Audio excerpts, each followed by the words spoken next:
Mathios, how are you? I'm good, thank you. Sirs, the floor is yours. Thank you very much. Ladies and gentlemen, thank you so much for joining us today to our very interesting fire chat with Mathios Rigas, who is the CEO of Energean. Today's Fireside chat is a very important topic, and I'm very happy that Africa Energy Week took the chance to realize the importance of the East Mediterranean as a gateway to the African potential. And I believe with your experience in the East Mediterranean, Greece, Egypt, Israel, lots of experience out there as Energy. Tell us your thoughts on the African continent. Thank you very much, and thank you for those that stayed. I see that we have a lot less people, so we'll make it worth your while to start with. I guess the question is, what does the East Mediterranean have to do with Africa, and what can we learn from our experience in the East Med and bring it to Africa in general and West Africa more specifically? Let me start with a little story, which is back in 2006 when I started Energean. I took over the only oil field in Greece, a small field called Prinos.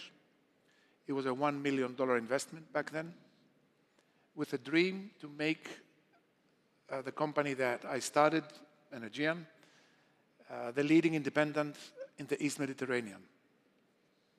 Why? Because I saw the potential. We start with the rocks, but I also saw the risks and challenges that you have above the surface. And fast forward to where we are today, Energean is a $2.5 billion market cap company, listed on the London Stock Exchange, operator in 8 countries.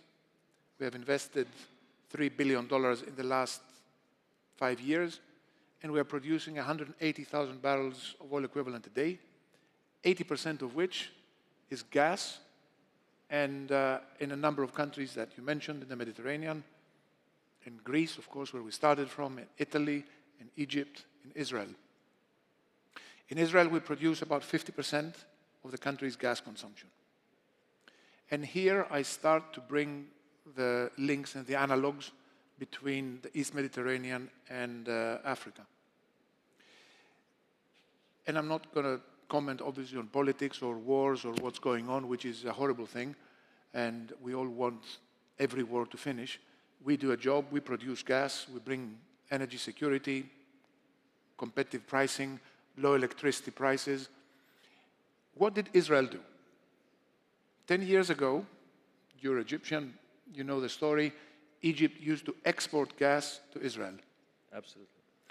Israel took a strategic decision to make the company energy independent. They attracted investors. Chevron is there. We are the second operator in the country. A stable environment from a fiscal term perspective. Liquidity from the market. Wells have been drilled. Developments have been made. We invested, as I mentioned earlier, in the Karish field and brought it on stream in 4 years. From the day that we were awarded the license, which was January 2017, to first gas, we took final investment decision in 12 months in 2018. 2022, we were producing gas. So I hear some stories about how successful others have been, that it took them 11 years in Africa to develop an asset. And I give a very clear message. Those that want and have the ability, deliver and deliver fast. And that's what Africa needs. It needs committed operators that are able to raise capital, have the technical capacity to move fast and develop the vast resource of Africa, exactly the same as what we did in the East Mediterranean. Raise capital, because this is a very important point for Africa. And one of the main discussions that we've been talking about in the past 2 days is how to attract financial opportunities into Africa, how to bring in more investments. And you come from a background of investment. You understand investment very well. You understand finance extremely well. You experience, besides your experience and success story in Energean as an oil and gas operator. Tell us from your point of view, what is the creative potential investment mechanism that Africa needs to unlock its potential? What are we missing out? I don't think we're missing much. I'll give you, again, an analog. When we started, we were a small company from Greece that took on a deep water development in the East Mediterranean. And we took it over 100%. No partner, no major, no big balance sheet. And we structured it properly with offtake agreements, with the right contracts in place. And we were able to raise $1.7 billion of debt and equity to fund our project. So, key message to every government in Africa: it is not only the majors that have the ability to develop projects, and they are amazing companies with very strong balance sheets, with very deep technical knowledge. But sometimes there are assets, and I think in this conference we have seen and talked about a number of them, discovered that remain undeveloped, not because of lack of capital, it's because of lack of interest from the holder of the license to develop those fields. We are in a country that has a vast resource that the major, Total, left. It wasn't a matter of capital. There were all the other issues that needed to be resolved. So, if you want, you can structure projects properly and you can raise capital. So I don't use excuses. And people can say, well, we need government support. When we were bidding against another company for the Karish field in Israel, the other company called Edison required the government to give them guarantees for the offtake agreements. I took the risk. And you have to take risks. And I took the risk, and the risk worked. And we were able to raise the capital, partly because I come from an investment banking background and I understand the market, I understand how to raise capital, but mostly because we structured properly the deal to be able to raise money. So don't take this in the wrong way. There is an abundant amount of money in this world today. The problem is not finding the money. The problems are the right resource and then willingness of operators to move fast. And that's a key message that I've been giving throughout the last 3 days in this conference. Africa needs fast development of the resource. We cannot be sitting on discoveries that remain undeveloped and at the same time have 500,000 people dying because they burn wood to cook in their homes. It is crazy to have countries that have LNG exports and none of this gas ends up in the domestic market. True. And I'm referring to Senegal and Mauritania specifically, where they develop the asset, gas is being exported through LNG, and none of this gas ends up in the country. And they have the highest electricity prices probably in Africa. And, you wonder why. Why don't you do a development that includes both, which is what happened, again, in the East Mediterranean, our example. All our projects go to the domestic markets. In Egypt, all our gas is bought by EGAS. Yes. In Israel, all our gas is bought by the domestic market. We have no LNG exports, and still we were able to raise money. So the story that we need everything to be exported, otherwise we cannot raise money, it's not true. Absolutely. So you mentioned Egypt, and Egypt is part of Africa, and there is lots of experience for Energean for you in Egypt. What is the takeouts based on your experience in Egypt from a North African country that we can take and share within the rest of the African continent? First of all, I love Egypt. Egypt is a wonderful country, and I think it's one of the best places to invest. And I'm saying this for a number of reasons. First, because the country is huge.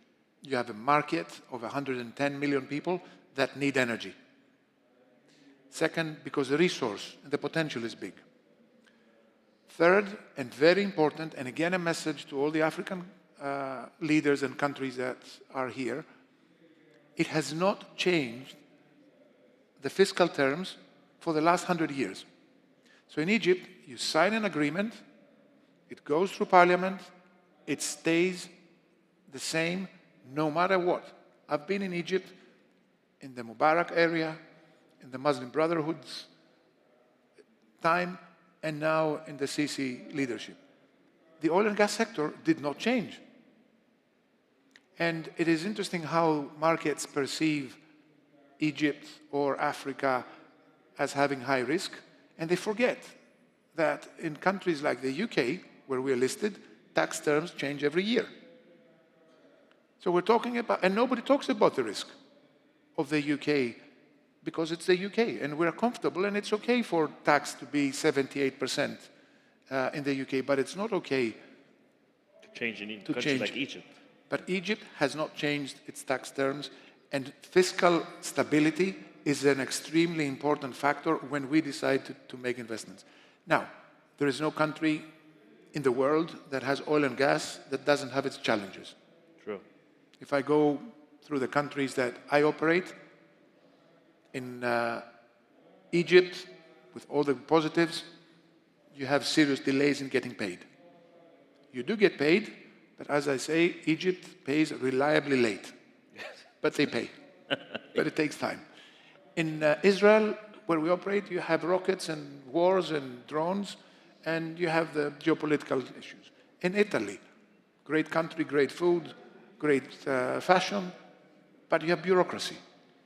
There's always a challenge somewhere. So there's always a challenge. In Morocco, which is a wonderful country, we went to Morocco. We love Morocco. In Africa, that was our first venture towards the West. One of the best places to invest. ONIM is a fantastic partner, but we weren't successful in finding the resource. So as we come down in West Africa, fiscal stability, transparency, it's crucial. No corruption are key factors to allow a company like us and other investors to come and invest more and develop the vast resource of this continent. Absolutely. I wouldn't agree more than what you just mentioned in your last statement. And I think these are very important factors in attracting investments, especially in the sub-Saharan West African area, where there are lots of resources, lots of potential. And we talk every year in Africa Energy Week about poverty, energy poverty. There's over 600 million people with no electricity. And the whole world is talking about energy transition also at the same time, with lots of pressure on the African continent to take into energy transition into place. How can you create a balance between energy poverty and energy transition? And combine that with the last statement that you mentioned, with stability in the economic terms and the political factors. I think it's a huge challenge for a continent like Africa. What does Africa need to do to overcome these challenges? It's a tough question. You know, for 5 years ago or 3 years ago, in every conference like this, or in any investor meeting, half the conference, half the investor meeting would be about ESG and energy transition. Today, it's the last question, and in an investor meeting, it doesn't even feature. Drill, baby, drill, said President Trump. And of course, energy poverty is a very important issue, but energy security has become an even bigger issue in the world today.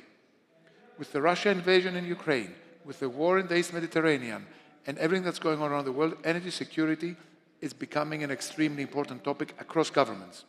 So before we talk about how we transition to something else, let's talk about how we will secure every country, how we will bring electricity prices down.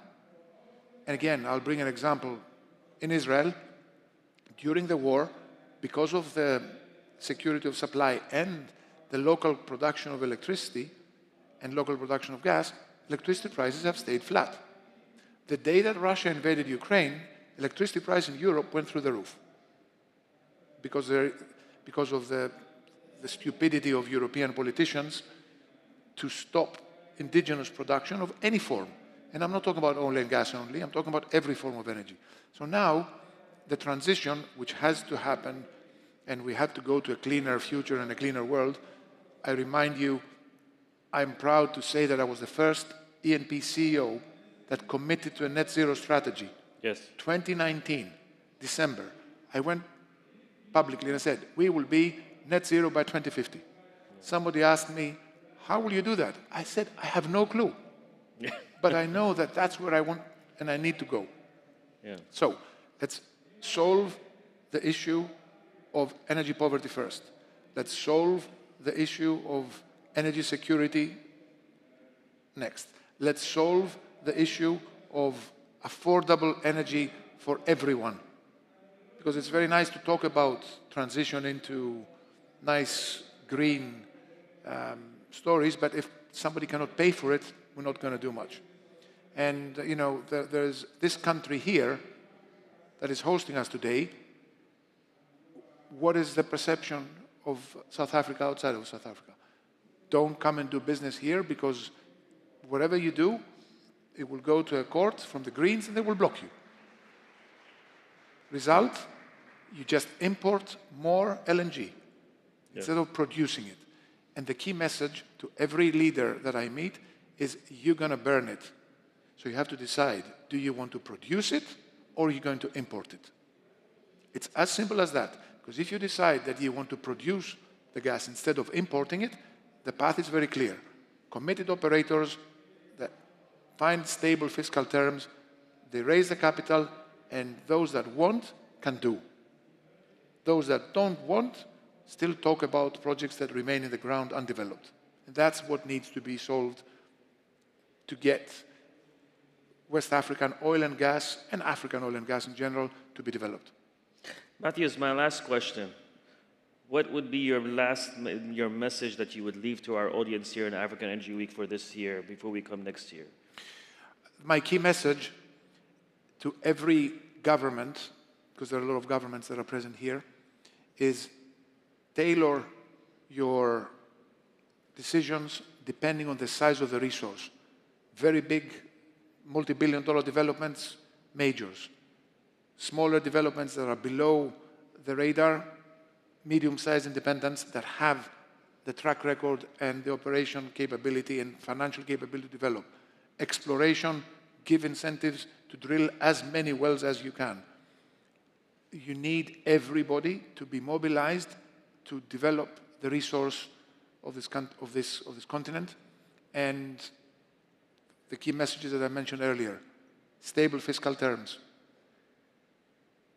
no corruption, transparency, and of course, then the investors will come and we will do our job. Africa Energy Week, stable physical terms, no corruption, transparencies. These are the last words of Mathios Rigas, CEO of Energean. Thank you so much for joining me in this Fire Chat. Thank you very much. Thank you. Thank you very much.